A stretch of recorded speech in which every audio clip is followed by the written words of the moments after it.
Welcome to Kansas Ag Report. I'm Ken Rogers. On this week's program, we catch up with Jesse McCurry, the Executive Director of Kansas Sorghum.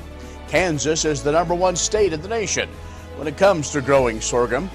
We'll talk with him about some of the opportunities as well as the challenges that commodity organization is facing.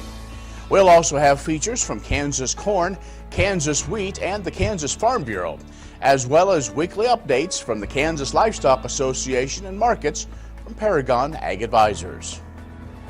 The Kansas Ag Report brought to you in part by Kansas Farm Bureau, a grassroots organization representing the state's farmers and ranchers since 1919, kfb.org. Kansas Wheat Commission, leading in the adoption of profitable innovations for wheat. Online, kswheat.com. And Kansas Corn, building the future of Kansas corn. Online, kscorn.com.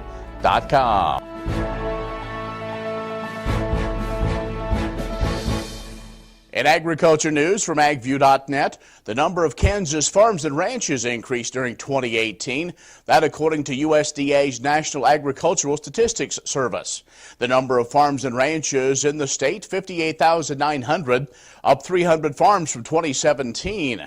Numbers of farms and ranches in Kansas with less than $100,000 in agriculture sales increased 200 farms from a year earlier.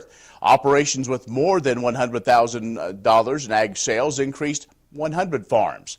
Now, land in farms and ranches in Kansas, 45.8 million acres total, same as 2018. The average size of operation in the Sunflower State, 778 acres.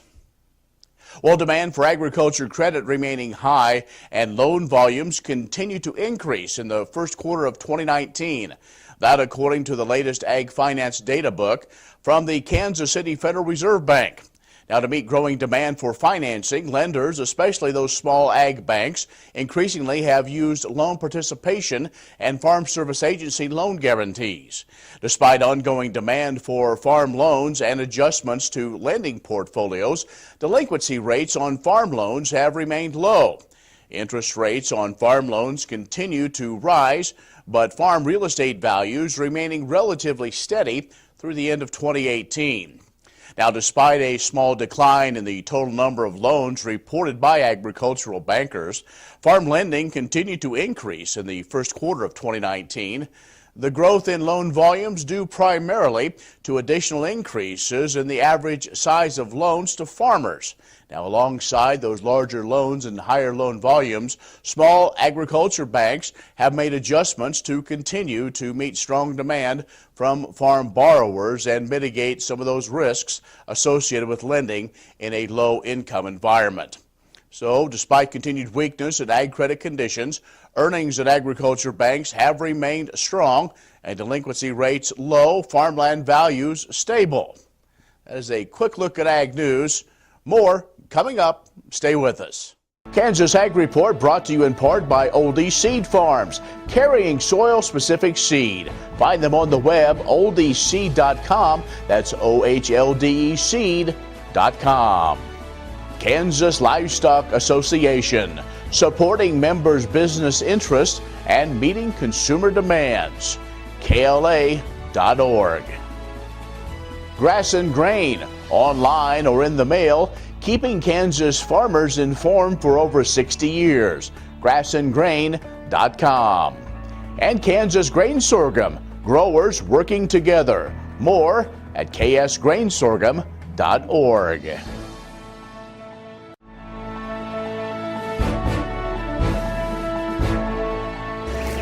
Good morning. My name is Sharon Thielen with the Kansas Corn Commission. I'm here with your Kansas Corn update this morning. I'd like to talk a little bit about our Reaching for Excellence Award that we received from the National Corn Growers Association in Orlando at Commodity Classic in February. This is a great honor because it recognizes our state for our Kansas Corn STEM program as being outstanding and actually reaching our true audience, which is teachers in the state of Kansas. And so what this means for Kansas corn and for Kansas corn producers is that we've been recognized for our efforts on focusing on education, which helps with the sustainability of this program. Hopefully, as you as a producer, you see now the value that we provide to Kansas education, and are proud of what we are be able to provide back to your communities. And so a little bit of the statistics related to our program. Last year, during the school year, we reached 725 teachers. That's either providing them supplies or doing training for those teachers.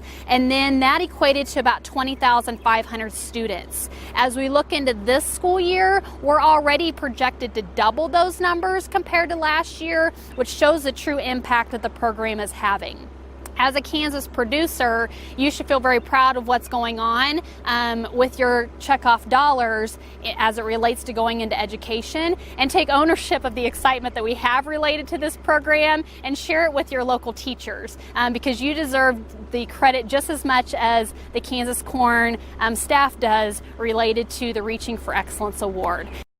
Kansas Corn reminds you that E15 fuel is the right choice for every kind of driver. For the car enthusiast, E15 has higher octane. For the thrifty driver, E15 is priced lower than regular unleaded. For the nature lover, E15 provides cleaner air.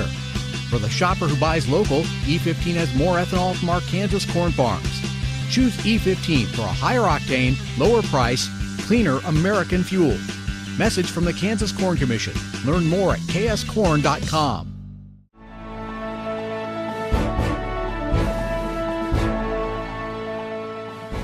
Well, Jesse, you recently got back from going to Canada and meeting with you and other folks with the U.S. Grains Council. And this was kind of a chance for you to get an opportunity to talk to folks from all over the world. So tell us about that experience and why sorghum was there.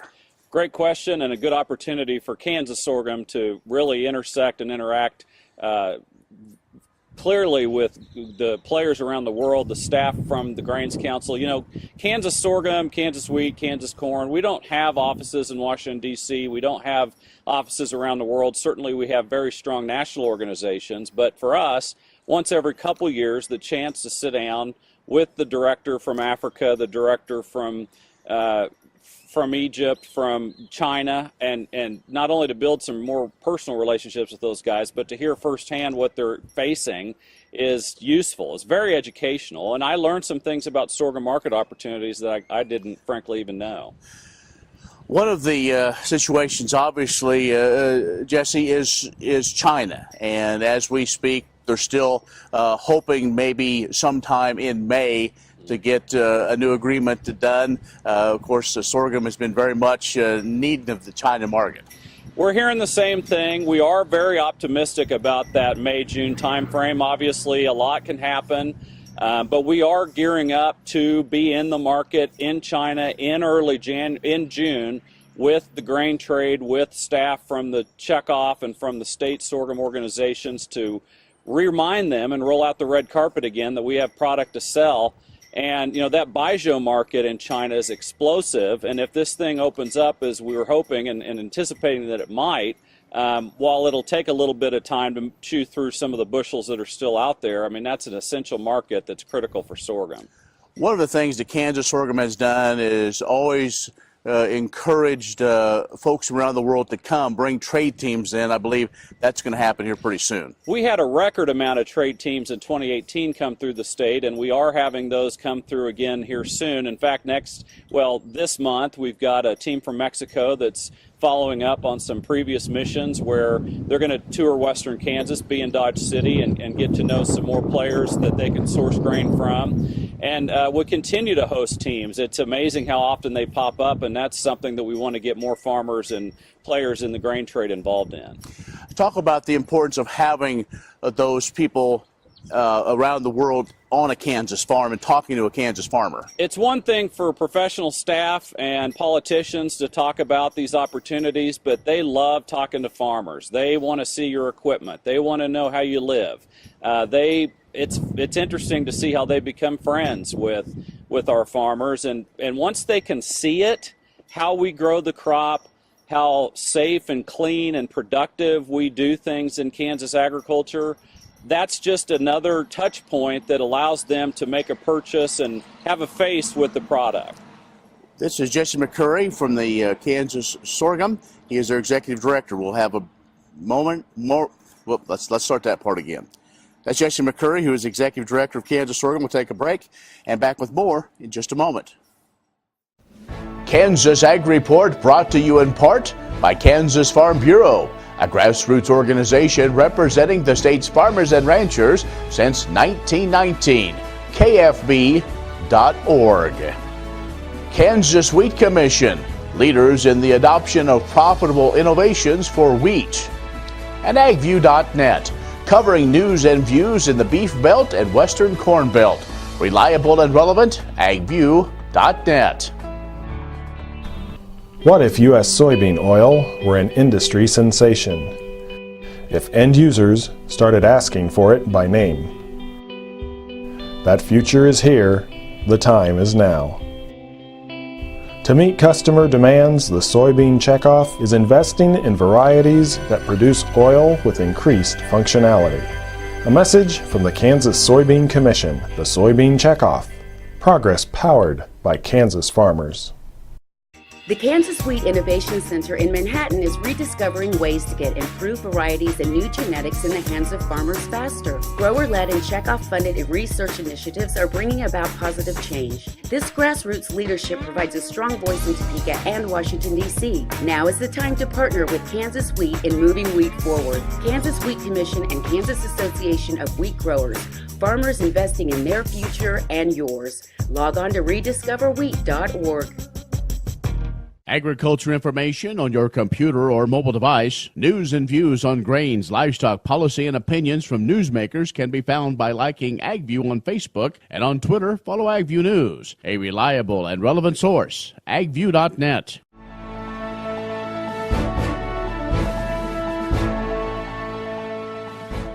And our guest this week is Jesse McCurry, the Executive Director of Kansas Sorghum. And Jesse, as we talk, we are just wrapping up April and getting into May. That means it's prime time for sorghum planting. But this year is going to bring some challenges. We've had something we haven't had for a long time. That was a very wet winter. We've had a lot of moisture and puddles of water that maybe haven't been around here for a while, and that's created some challenges, but also guys have been able to plant a lot of corn. In Kansas, we'll plant sorghum up into almost before the 4th of July, and so there's still a lot of sorghum that'll go in June.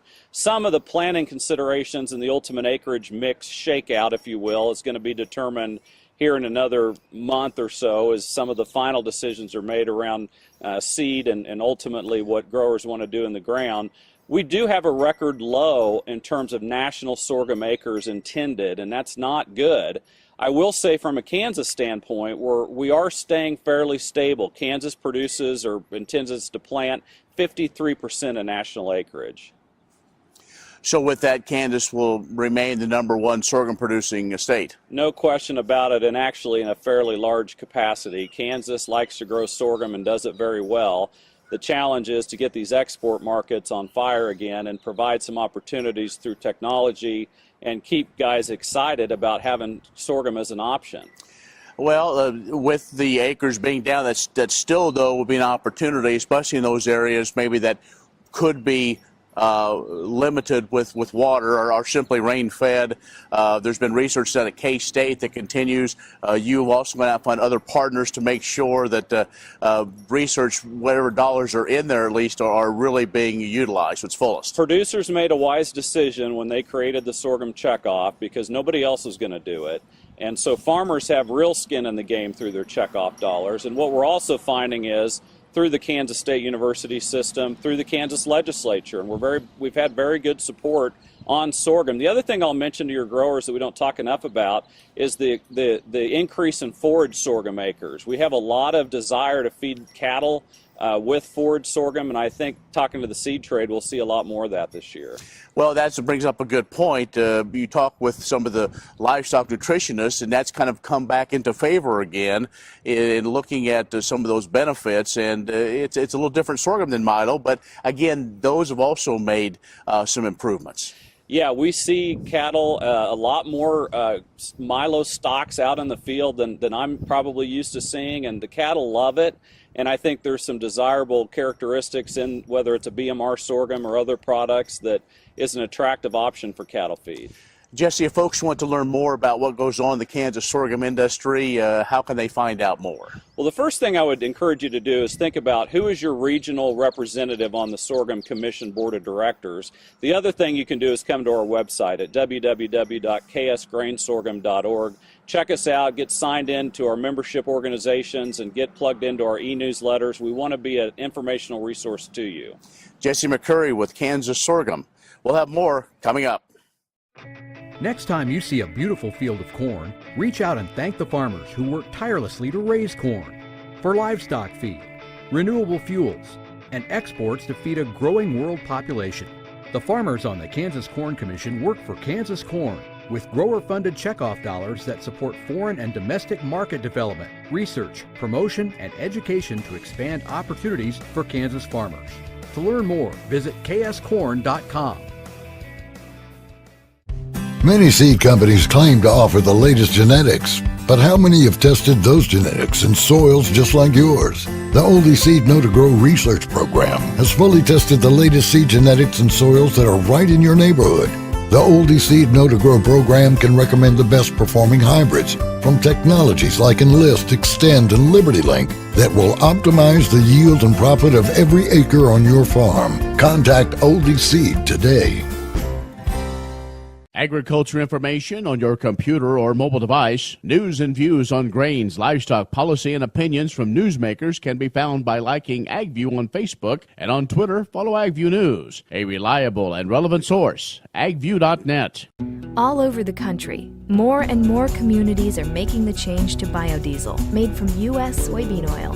And the decision continues, improving the health and welfare for millions of Americans while adding billions to our national economy.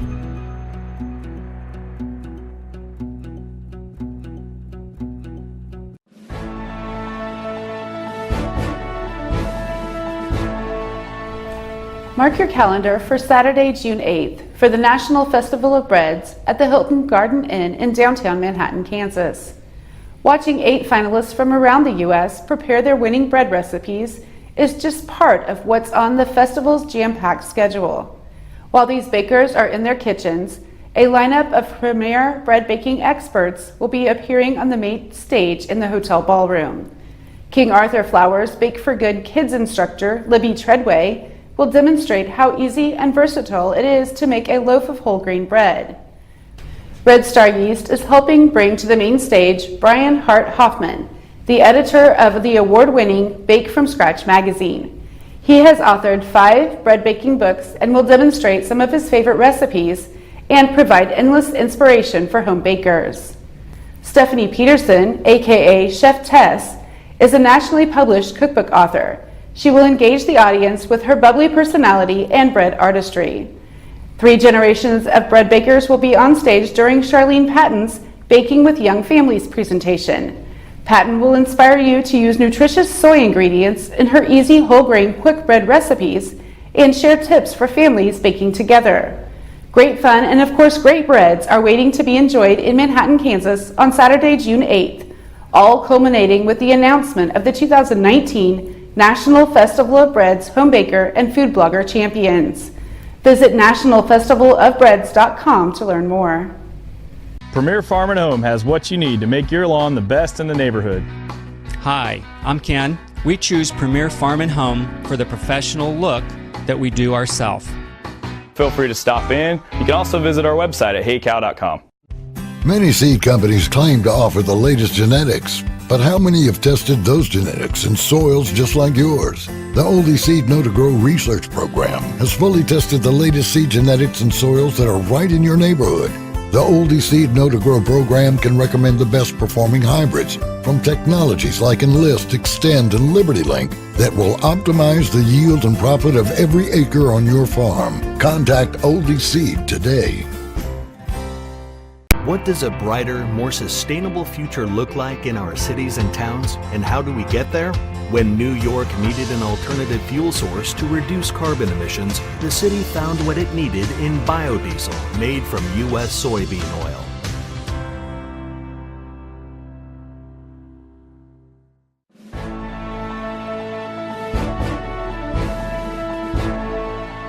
Good morning, everyone. If you've been following e-news, if you get that in your inbox over the last couple of weeks, you might have seen a new segment that we've included on that. It's called Pinpointing Policy, and our goal with that is just to take a question or a modern or a relevant issue that's come from Topeka or DC, or just that our producers are dealing with, and say, what does our policy book say about that? Because we are a grassroots organization that's directed, our advocacy efforts are directed by our policy.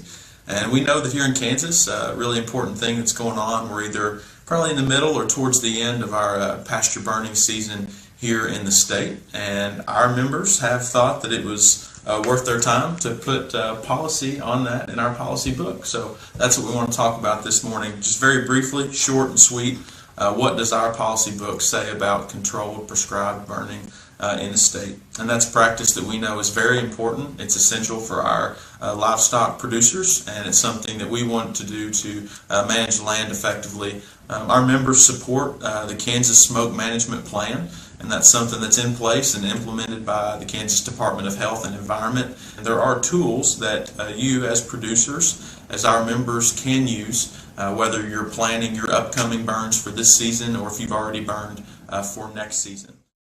Kansas Farm Bureau, the voice of agriculture, represents grassroots agriculture. The state's largest and most powerful farm organization stands up for its members through leadership development, agriculture education, legal defense, environmental advocacy, farm safety, and risk management. Members also enjoy money-saving benefits. To join our organization today or to learn more, go to www.kfb.org or find us on Facebook and Twitter. Many seed companies claim to offer the latest genetics, but how many have tested those genetics in soils just like yours? The Oldie Seed Know to Grow research program has fully tested the latest seed genetics in soils that are right in your neighborhood.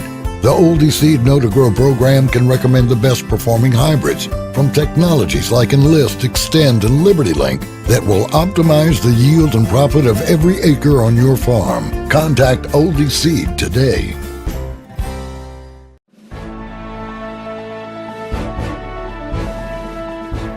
Researchers at Kansas State University have been awarded a $1.2 million research grant to study the optimal antimicrobial use for controlling Anaplasma marginale, the causative agent of bovine anaplasmosis.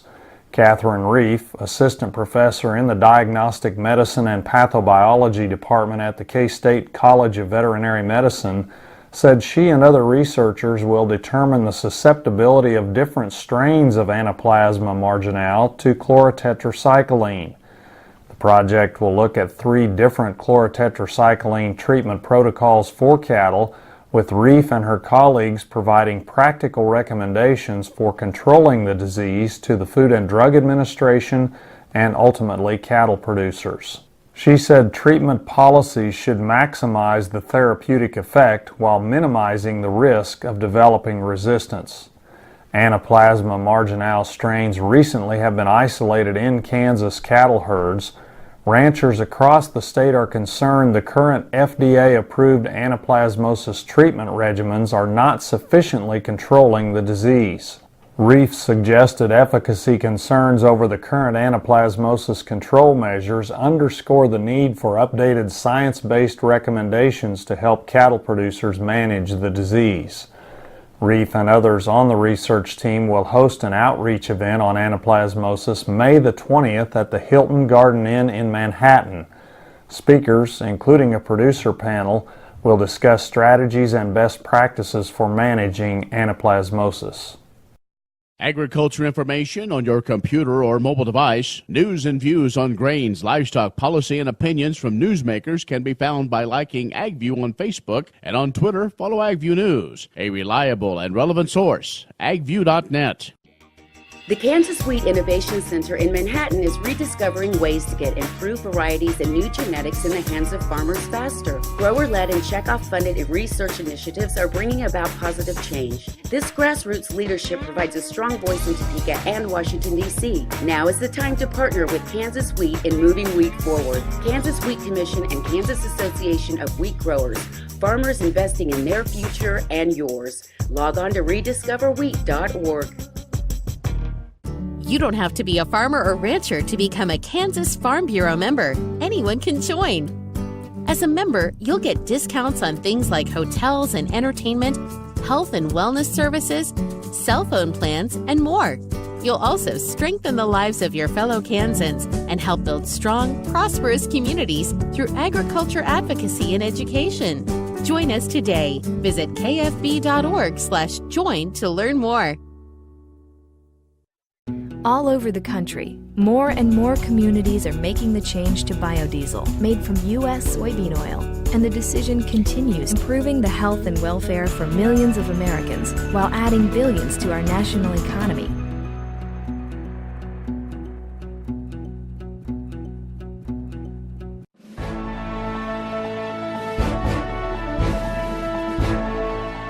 Good morning, I'm Darren Van Vactor with Paragon Ag. We entered the week optimistic that the grain markets would get some relief following the Easter holiday weekend. In pessimistic fashion, the market continued its downward trajectory, making new front-month contract lows for corn and wheat, while soybeans traded back to the lower end of the trading range. We hope to see some relief due to slow planning progress and/or the funds lightening their already record net short position. Instead, we saw planning progress on pace with last year and, as expected, wheat conditions. Cue the funds adding to their record net short positions and driving the market lower. Everything feels so negative right now, but we have to remember it's just April. We are just getting things planted, we have a good moisture profile, and there is some rain in the forecast. There's a lot of year left. Mother Nature tends to have an ornery streak in her, and she can always shake things up. Although the cattle were lower this week, we are still hanging up in profitable levels for feeders on the deferred months and front month fat cattle. Hogs had a fairly quiet week for hogs as of late after rocketing up in late March and early April. As always, if you need to get something done to protect the bottom line, there are multiple ways to do it. We'd be happy to discuss. Give us a call here at Paragon Ag Advisors, 888-452-8751. I'm Darren Van Vactor. Be safe and have a great week. Well, that's our show this week. Be social with us online, KansasAgReport.net. Like us on Facebook at Kansas Ag Report Television Show. Follow us on Twitter at Kansas Ag Report. I'm Ken Rogers. Thanks for watching. We'll see you next week. Agriculture information on your computer or mobile device. News and views on grains, livestock, policy, and opinions from newsmakers can be found by liking AgView on Facebook, and on Twitter, follow AgView News, a reliable and relevant source, agview.net. Premier Farm and Home has what you need to make your lawn the best in the neighborhood. Hi, I'm Ken. We choose Premier Farm and Home for the professional look that we do ourselves. Feel free to stop in. You can also visit our website at heycow.com. What if U.S. soybean meal were more than a commodity? If seed companies and the soybean checkoff built a better variety? That future is here. The time is now. To meet end-user demands, the Soybean Checkoff is investing in the compositional quality of soybeans, including meal. A message from the Kansas Soybean Commission, the Soybean Checkoff, progress powered by Kansas farmers.